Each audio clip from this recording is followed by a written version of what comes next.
Hola, buenas tardes, mis amados hermanos y amigos, ¿cómo están ustedes? Su hermano y amigo Rafael Espina. Bendiciones para todos en esta preciosa mañana y en este Día del Señor, el domingo, eh, donde voy a tratar pues de dar un pequeño mensaje, una pequeña reflexión, bíblicamente por supuesto, porque todo se trata de qué dice la Biblia, alabado sea Dios. No es lo que yo digo, sino lo que dice la Biblia. No es lo que dice la ciencia, no es lo que dice la filosofía, no, es lo que dice la palabra de Dios. Porque la Biblia es la palabra de Dios. Amén. De manera pues que voy a hablar de un tema que quizás algunos van a sentirse aludidos, por supuesto que sí.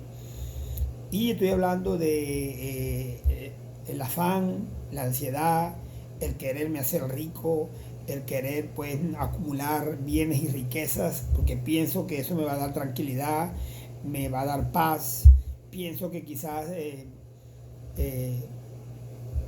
voy a tener suficiente dinero para ayudar a muchas personas y con eso ganarme la vida eterna por obras, aunque no hay nada más mentirosa que esa, porque la persona que busca dinero creyendo hacer eso, cuando ya tiene el dinero, entonces se convierte en un egoísta, porque es egoísta por naturaleza el ser humano, por su naturaleza caída, obvio. Así que bueno, bendiciones para todos. Y quería relatar rapidito la historia aquella. No es una parábola, es una historia. Por ahí dice la parábola del rico y del Lázaro y el rico y el Lázaro. No es una parábola, es una historia porque se nombran lugares, se nombran nombres de personas y obviamente las parábolas carecen de ese tipo de cosas, pues, de esos detalles. De manera pues que es una historia que nos habla de un hombre rico que se vestía con esplendidez. Dice había un hombre rico en el verso 19 del capítulo 16 de Lucas. Dice que había un hombre rico que se vestía de púrpura y de lino fino. O sea, era un tipo de la alta alcurnia. Era un tipo con plata, con dinero, ¿no? Quizás un empresario, quizás un político, quizás un deportista muy connotado, qué sé yo, un artista bien adinerado. Y bueno, y, o sea, estoy contextualizando, obvio, ¿no? Y dice que hacía un banquete con esplendidez. De manera pues que existen personas en el mundo que tienen mucho dinero, claro que sí.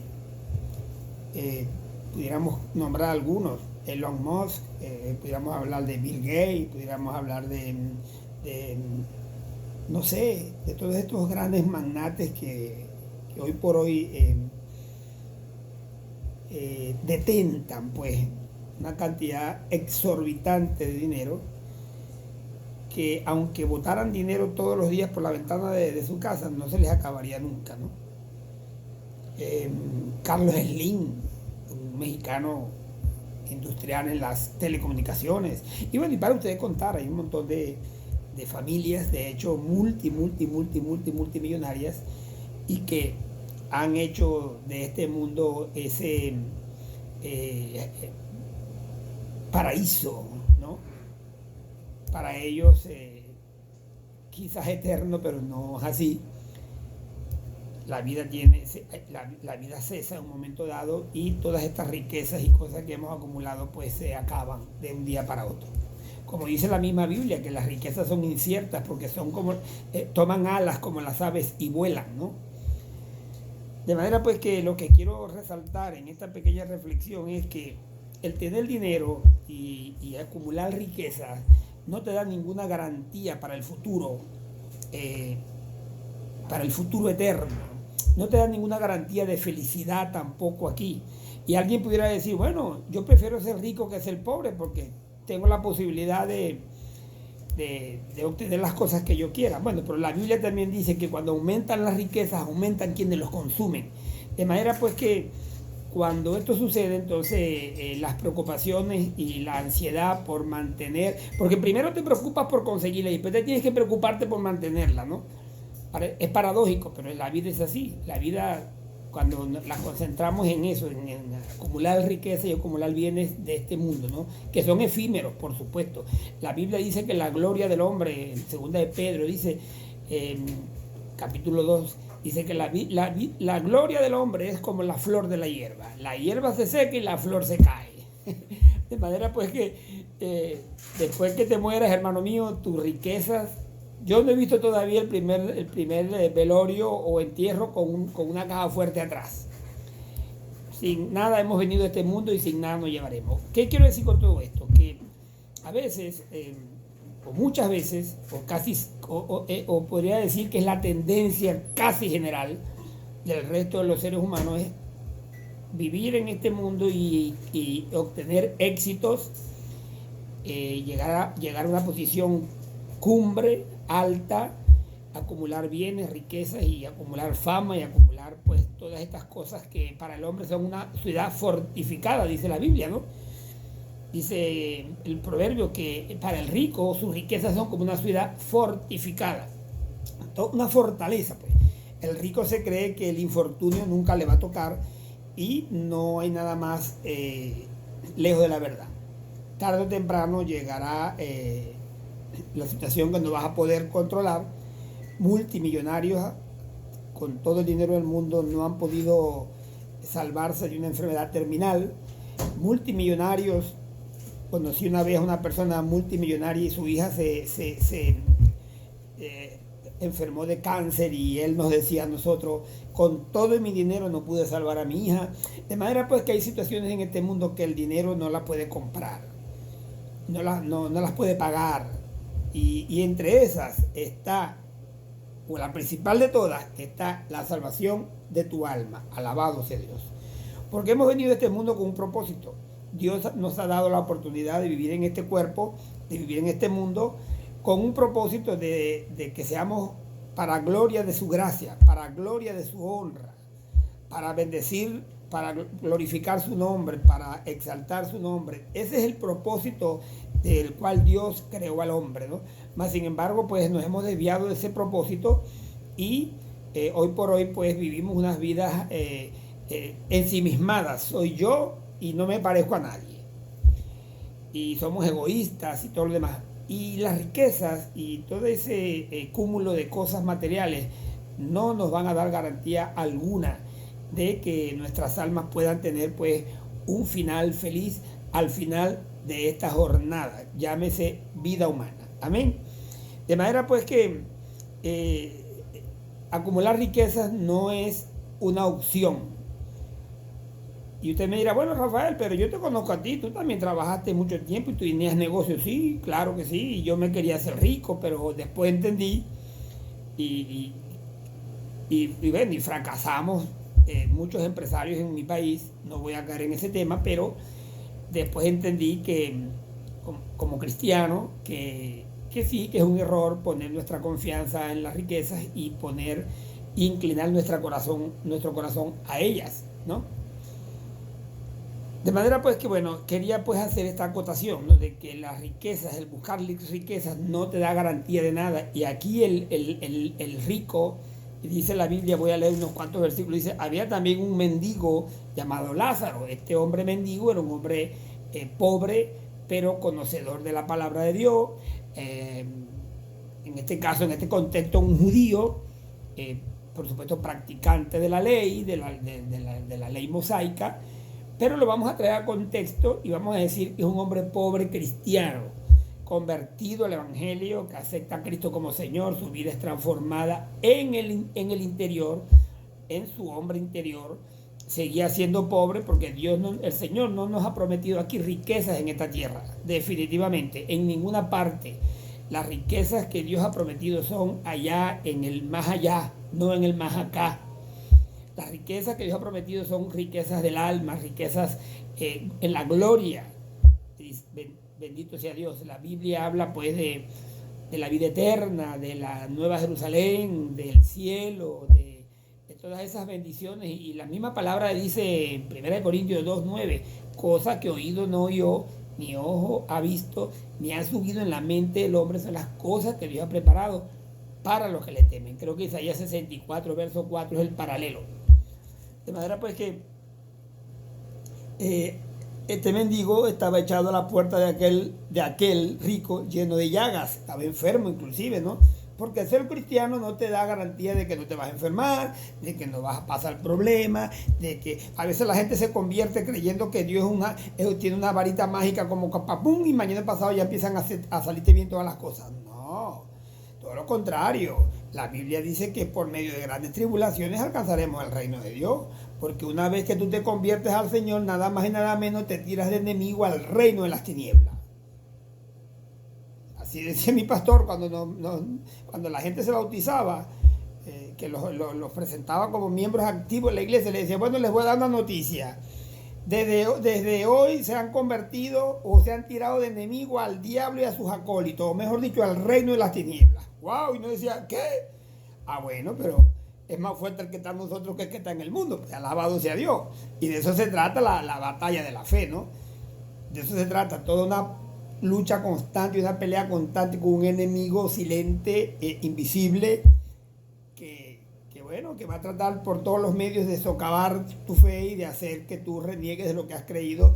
Pero la Biblia dice que el que persevere hasta el fin, este será salvo. Alabado sea Dios. Y bueno, no hay fuerza alguna que pueda resistir a un hijo de Dios bien acaparado, atrincherado, bien vestido con la armadura de Dios. No hay manera y forma de que el diablo pueda vencerte, ¿no? Bueno, lo cierto es que este rico se fue a un lugar de tormento. No voy a leer todo el tema porque entonces tendría que concentrarme en eso y no es el tema, no voy a hablar del infierno. Y Lázaro se fue al lugar de reposo. De manera pues que el contraste que quiero resaltar es que la diferencia en haber creído en el Señor y no haberlo hecho. Y a veces por el amor a las riquezas pues nos desviamos del propósito de Dios, que es salvar nuestras almas. El Señor no vino a morir en una cruz para que yo sea feliz en este mundo. El Señor no vino a este mundo para que yo nunca me enferme, o que nunca tenga problemas económicos, o que no tenga problemas, qué sé yo, de alguna índole, o de cualquier índole, debo decir, sino que me trajo a este mundo para bendecir mi alma, para sacarme del reino de las tinieblas, para inscribir mi nombre en el libro de la vida, y un día, cuando cese la vida, entonces yo pueda tener amplia y generosa entrada en el reino de los cielos y mi nombre inscrito en el libro de la vida.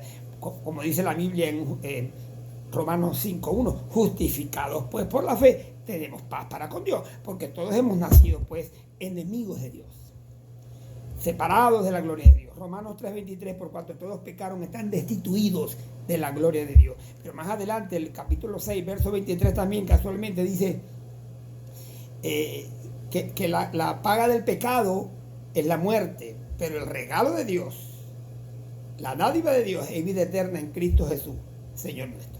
Amén. Así que en Marcos capítulo, quiero que me acompañen a Marcos capítulo... Marcos capítulo 10, mira lo que dice aquí, verso 23, 24, vamos a leerlo rapidito aquí. Dice, pero entonces Jesús, mirándolo alrededor, dijo a sus discípulos, ¿cuán difícil entrará en el reino de Dios los que tienen riquezas? Los discípulos se asombraron de sus palabras, pero Jesús respondiendo volvió a decirle, hijos, cuán difícil es entrar en el reino de Dios a los que confían en su riqueza. No, las riquezas no son malas per se. Las riquezas son malas cuando quien las posee pone su corazón en ella y su confianza en ella y las convierte en un Dios, en un ídolo. Ahí es donde las riquezas hacen daño. Pero las riquezas de por sí mismas no son malas, porque con riqueza tú puedes conseguir muchas cosas. El problema está de que nuestro corazón por egoísta, por naturaleza, no le da el buen uso o el mejor uso que se debe a las riquezas. Porque si un hombre tiene riqueza y ayuda a los pobres realmente, pero no para salir en las redes sociales como ahora se usa, que le dan a los pobres, pero es para que la gente le dé like y después entonces así las redes sociales le pagan a ellos, de manera que han convertido la piedad en un negocio. y no para salir en los periódicos como el altruista del año, no.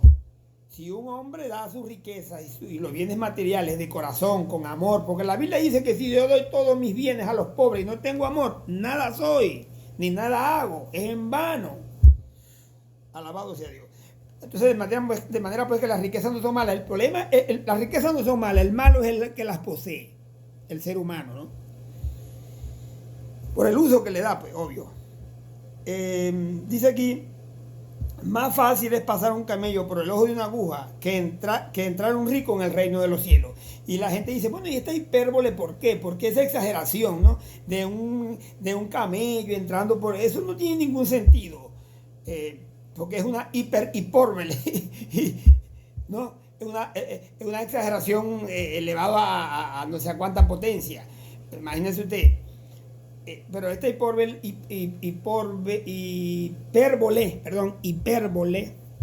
nos hace entender lo difícil que es entrar un rico por al reino de los cielos. Ahora quiero hacer la acotación de que esta aguja de que se habla aquí no es una aguja de hilar, es una puerta que tenían las ciudades fortificadas, donde a la hora de una invasión la gente podía correr por esa puerta inclinándose, pero la gente que entraba a caballo y en camellos no podían entrar por esa puerta, el camello no podía entrar, y si entraba tenía que ser arrodillado. Imagínense usted meter por un túnel a un camello arrodillado, cuán difícil será.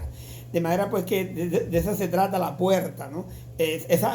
Me refiero el hueco de una aguja. La aguja se le llamaba a ese tipo de puerta. Quería hacer esa aclaratoria porque hay gente que dice, bueno, pero esta hipérbole tan grande, ¿por qué? No era una exageración, era una aclaratoria bien clara, valga la redundancia. Ahora bien, entonces, ¿cuán difícil es que un rico entre en el reino de los cielos? Así que si tú estás buscando riquezas, piensa también que quizás esas riquezas te pueden impedir entrar en el reino de los cielos, ¿no? Lo dice la Biblia, no lo digo yo. Y podemos entrar en ese detalle. ¿Por qué? ¿Por qué las riquezas? Porque las riquezas se convierten en el Dios. Yo voy a abrir mi corazón a otras cosas y no a Dios. La riqueza me hace un hombre egoísta. La riqueza me hace un hombre prepotente. La riqueza me hace un hombre altivo, orgulloso. Y todos esos son pecados, pues, que llevan al hombre a la condenación. Así que las riquezas no son amigos de nadie. Pues no son malas, como dije, per se, sino quien las posee, quien las detenta, es quien es malo, el hombre. Y a través de riquezas, mira, por la riqueza la gente ha matado, la gente ha invadido, países han invadido a otros países, qué sé yo, por una herencia el hijo ha matado a su padre y a su madre, por un seguro el esposo ha matado a su esposa. O sea, es una cosa asombrosa y parece increíble, pero no hay nada más cercano a la verdad que la avaricia y el amor a la riqueza hacen que el hombre se convierta en una completa bestia, alabado sea Dios. Y bueno, mire cómo están los países hoy por hoy, todos esos países sumidos en la pobreza. ¿Por qué? Porque sus gobernantes hacen mal uso de las riquezas y se convierten ellos, porque hablan de que ser malo es rico, como algunos han dicho, pero al mismo tiempo se hacen ricos ellos con el heraldo público. No es paradójico.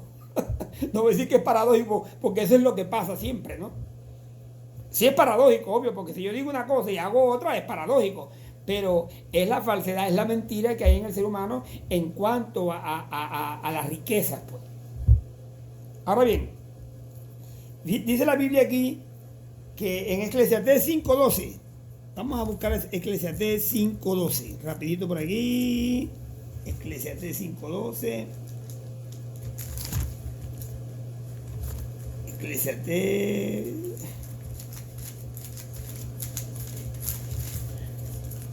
Eclesiastés 5:12, ya va, que estoy aquí.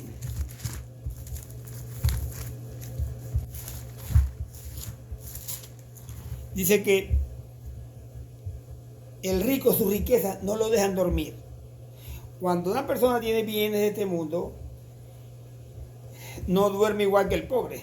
Dice que el pobre duerme tranquilo, sin problema, porque no tiene que cuidar. Pero cuando tú tienes algo que cuidar, y dice la Biblia, sobre todas las cosas, cuida tu corazón, porque de él emana la vida. Mas, sin embargo, pasamos el tiempo cuidando bienes materiales, cuidado con aquello, cuidado con el carro, asegura la casa, mira, invierte en la bolsa de valores, hey, cuidado, ve que te están robando allá, mira, cuidado con aquella persona que quiere estafarte. Y obviamente una persona inteligente tiene que cuidarse de todo eso, pero eso nos indica que una persona que tiene riqueza no duerme tan plácidamente como puede dormir un pobre.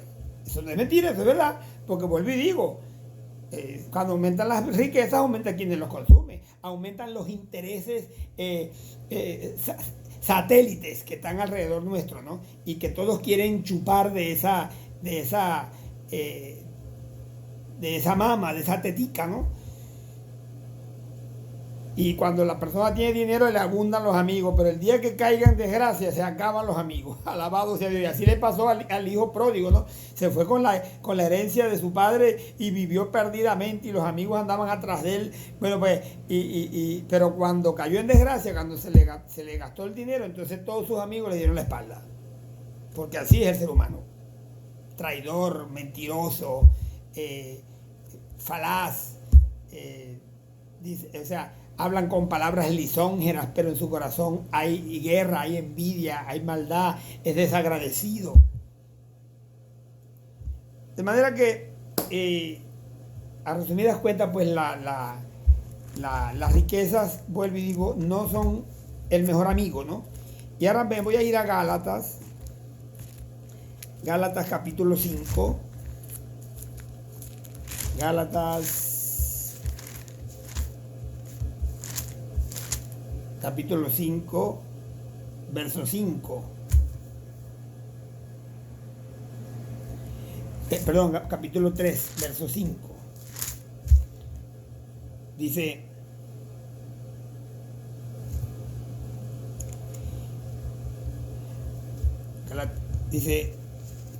que la avaricia es idolatría, ¿no? Dice aquí, Gálatas. Dice que la avaricia es idolatría. Claro. Cuando yo pongo mi corazón, inclino mi corazón al dinero, eso, y lo que yo hago, todo lo que yo pienso y todo a donde pongo mi vida y mi corazón es hacer riquezas, a lo material, al dinero, a los bienes, a las posesiones, convierto a ese dinero y a esas posesiones en mi Dios. Porque ¿qué es la idolatría? La idolatría es quitar a Dios de mi corazón y meter otra cosa, o mejor dicho, suceder a Dios por otras cosas. Aparto a Dios de mi corazón, aparto a Dios de mi mente, y entonces coloco las riquezas y el poder mundano, y todo lo que son bienes materiales, y me concentro más, y también es paradójico porque la gente invierte dinero en cuidar su casa, en un seguro, en cuidar su carro, en cuidar esto, en cuidar aquello, pero no asegura su alma. O sea, lo que es eterno, y por eso la Biblia dice, ante todas las cosas guardadas, guarda tu corazón, guarda tu alma, guarda tu eternidad. Bendito sea Dios. Y eso nomás se hace es cuando creemos en Jesucristo como Señor y Salvador, dador de la vida y autor y consumador de nuestra fe, el cual murió por todos nosotros, tomó el lugar que nos correspondía a nosotros como pecadores en la cruz, y todo aquel que se acerque al Señor con un corazón contrito y humillado, Dios no lo desprecia, sino que lo atraerá así. Venid a mí los que estáis trabajados y cargados, y yo os haré descansar, dice la palabra de Dios en Mateo 11, 28, y Dios le dará pues un nuevo nacimiento y le escribirá su nombre en el libro de la vida y se convertirá en un hijo de Dios, como lo dice Juan capítulo 1, versos 12 y 13, y como lo dice 1 de Pedro 1, 23, que hemos sido renacidos por la palabra de Dios, y bueno, y nos convertimos en hijos de Dios. Esa es la manera. Ahora fíjense bien, la idolatría, entonces la avaricia es idolatría, pero la idolatría entonces es adulterio contra Dios. Cuando yo dejo a Dios por otro Dios, llámese en este caso riquezas, bienes materiales, entonces me convierto en un adúltero espiritual. ¿Por qué? Porque la relación de Dios con el ser humano es como la relación de la esposa con el esposo. Debe haber afinidad, debe haber sinceridad, debe haber fidelidad sobre todo, ¿no? Fidelidad es la palabra que estaba buscando. Pero cuando se quebranta eso por otro elemento, se adultera esa unión y entonces nos convertimos en adúlteros delante de Dios. Bendito sea Cristo. Y fíjate bien que la iglesia tradicional se le llama en Apocalipsis, se le llama en Apocalipsis 17 creo, y 18 también, el 17 y 18 habla de eso, se le llama la gran ramera, porque es una iglesia que ha fornicado con cualquier cantidad de ídolos, ¿no? Y dioses paganos. En términos generales, la gran ramera es el conjunto de todas aquellas religiones y paganas que han existido a través de la historia humana, ¿no? Todo aquello que... y ahora se está cocinando hoy por hoy la verdadera gran ramera, que es lo que llaman la apostasía, ¿no? Que es una señal inequívoca que precede a la venida del Señor, dice la palabra de Dios. Y hoy por hoy, no sé, en estos días de marzo se acaba de inaugurar la Casa Abrahámica, donde se inauguró allá en los Emiratos Árabes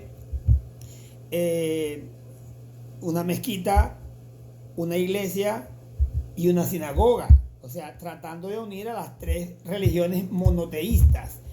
Esto no es más pues que el preámbulo de la preparación de aquella única iglesia mundial encabezada pues por un falso profeta y por supuesto que es la bestia donde va a estar sentada o es la gran ramera, perdón, donde va a estar sentada la bestia, ¿no? El anticristo, por un poco de tiempo, porque después él mismo se va a voltear contra esa mega iglesia entre comillas, donde hay una unión entre satanismo y donde va a haber unión entre el dios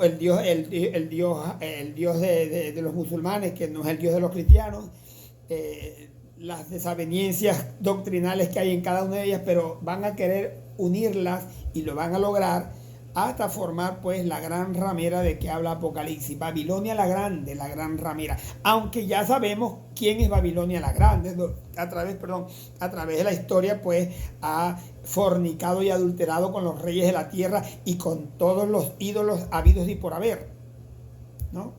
Se le llama Babilonia porque de allá de Babilonia es de donde nace pues todo ese politeísmo que hoy por hoy pues también lo traemos o lo venimos acarreando a través de la historia en la iglesia tradicional.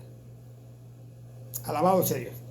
Así que el afán y la ansiedad, los afanes y la inquietud, la preocupación, son una consecuencia de la falta de confianza en Dios, definitivamente. La preocupación comienza donde se acaba la fe. Un remedio para la preocupación, ¿cuál es? Y para la ansiedad, la fe. Confiar en Dios, creer en el Señor. Ahí se tiene que acabar la preocupación y la ansiedad. Dios nos pide que vivamos una fe, o sea, que vivamos por fe, no por vista, dice la palabra de Dios. Pero nuestra naturaleza caída tiene la tendencia a todo lo contrario. Si no vemos, no creemos. Como Tomás, ¿no? Si no veo los huecos en sus manos y en sus pies y en sus costados, no creeré. Y se le aparece el Señor y le dijo, hey, mira, mete aquí el dedito, mete aquí el dedo y mete aquí para que veáis que soy yo. Y no seas incrédulo, sino creyente. Y hoy por hoy, casi todos los seres humanos somos ese Tomás, ¿no? Perdón. Tenemos algo de ese Tomás que tenemos que ver y vivimos una vida almática, donde si no vemos, si no tocamos, si no probamos, si no leemos, no es verdad. ¿Correcto? Y todo tiene que ser probado científicamente. Ahora todo es, no porque la ciencia, no porque tiene que ser probado científicamente, no porque la fe es muy subjetiva. Bueno, lamentablemente no, afortunadamente, dice la Biblia, bienaventurados los que sin ver creyeron. Amén. Y afortunadamente es por fe. O sea, Después la fe, la certeza es lo que se espera, la convicción de lo que no se ve. O sea, gracias a Dios que es por fe. Y dice la Biblia, Jesús le dijo a los discípulos que eran bienaventurados porque ellos vieron los que los profetas anteriores querían ver y nunca lo vieron. Bueno, y estaban viendo al mismísimo Señor ahí, no al mero mero, al mismísimo Hijo de Dios allí frente a sus ojos, alabado sea Dios. Y los profetas del Antiguo Testamento hablaban del Mesías, pero no lo vieron nunca, pues. Así que, Proverbio 2, me voy a ir a los proverbios un momentico, rapidito aquí. Los proverbios, mira lo que dice aquí. Me gusta mucho esta parte de los proverbios, ¿no? El Proverbios 2, del 1 al 5. Mira cómo dice. Hijo mío, si recibieres mis palabras, si recibieres la palabra de Dios, si tú creyeres lo que dice la Biblia, hijo mío, si recibieres mis palabras y mis mandamientos guardares dentro de ti, si yo vivo la Biblia, porque yo puedo leer la Biblia para ser sabio, puedo creerla, puedo vivirla para ser santo y debo creerla para ser salvo, ¿no? Entonces, si yo hago esas tres cosas, entonces mira lo que dice. Haciendo estar atento tu oído a la sabiduría, ¿ah? O sea, a Dios y a su palabra, es lo que quiere decir aquí la sabiduría. Porque ¿qué es la sabiduría? ¿Cuál es el principio de la sabiduría? El temor a Dios. ¿Ah? El temor a Dios, lo dice el Salmo 111, verso 10, lo dice Proverbios 9:10, lo dice, ¿cómo se llama? Job 28:28. Nos hablan de que el principio de la sabiduría y del conocimiento es el temor a Dios. Ahora bien, si clamares a la inteligencia, mira cómo dice, si clamares a la inteligencia y a la prudencia dieres tu voz. O sea, si yo me dedicara a buscar, a conocer a Dios en su palabra, a conocer a Dios en la oración, a buscar todo lo que tiene que ver con la piedad, a buscar y entender lo que Dios quiere para mi vida,